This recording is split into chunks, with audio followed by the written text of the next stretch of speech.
I'm Susie Asprey, the Managing Director of Inspired Selection. I'm Abigail Barclay, the Associate Director of Inspired Selection.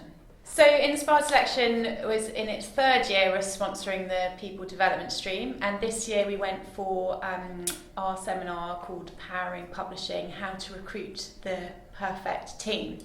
The last 2 years we focused very much on the candidate experience and how to stand out from the crowd, what skills are missing in the industry to find the niche and to find your way in, working mainly with candidates who are already in the industry, but also in the stream that we've always had people like the SYP delivering really fantastic seminars on how to get into the publishing industry and how to get ahead. So this year we decided actually it was a really fantastic idea and there was demand for us to put on a seminar for our clients. So that's what we did, and we focused very much on the recruitment process. So giving lots of tips and advice to our clients on how to run a really effective process to make sure that all the candidates are engaged at all times. So the key kind of themes coming out of that were to define your recruitment process before you even start on the talent attraction side, whether that's through advertising or through a recruitment partner. So with that, we sort of went through a presentation, sort of defining the exact person that you want, the process, how long it's going to take, how many stages, who's going to be involved, make sure that all the stakeholders are engaged in that process. And through having that in place, the clients will be much more likely to be successful in recruiting the people that they want. So it was a highly valuable seminar. We had really fantastic panellists from HarperCollins, Springer Nature, Penguin Random House and Kogan Page, which was fantastic because it brought a different element to the panel and allowed the people in the audience, who were made up of recruitment directors, internal recruiters and sort of line managers from SMEs, to understand how the different sizes of business and the different roles within those businesses would approach recruitment. So hopefully it's allowed our clients to go away with a really clear idea of how to recruit properly and the ins and outs and how much time they should invest in that process. Another key element to it was handling rejection, because a lot of candidates are not everyone's going to get the job, and the candidates coming out who are not getting the job need to still remain engaged with your brand and feel a positive process the whole way through. I think a key thing that came out of the seminar that all the panellists said, and I think chimed with the audience well, was that currently we are in a candidate-led market. So we've got lots of jobs on and not enough candidates in the market looking for those jobs. So candidates have got the power, and where Inspired Selection can really help with that is by tapping into a wider pool of candidates that aren't necessarily actively looking, they're passively looking. So we can go out and speak to these candidates that wouldn't otherwise kind of come across the adverts and act as a brand ambassador for our clients, for the employers, understanding their business as well as they do, hopefully, and becoming a brand extension of them, so that when we speak to candidates about potentially working for them, we're telling them all the great things, the company values, the benefits, what working life is like there for them. So they're really engaged in the process. I think that was a really key element that came out of the presentations and the talks and the panel, was that you need to get candidates really engaged in the process, otherwise they are more likely to drop out later on or not be so bought in, and then you end up with a less smooth offer process and onboarding. We actually cited a YouGov survey that the REC used. So REC is the recruitment governing body.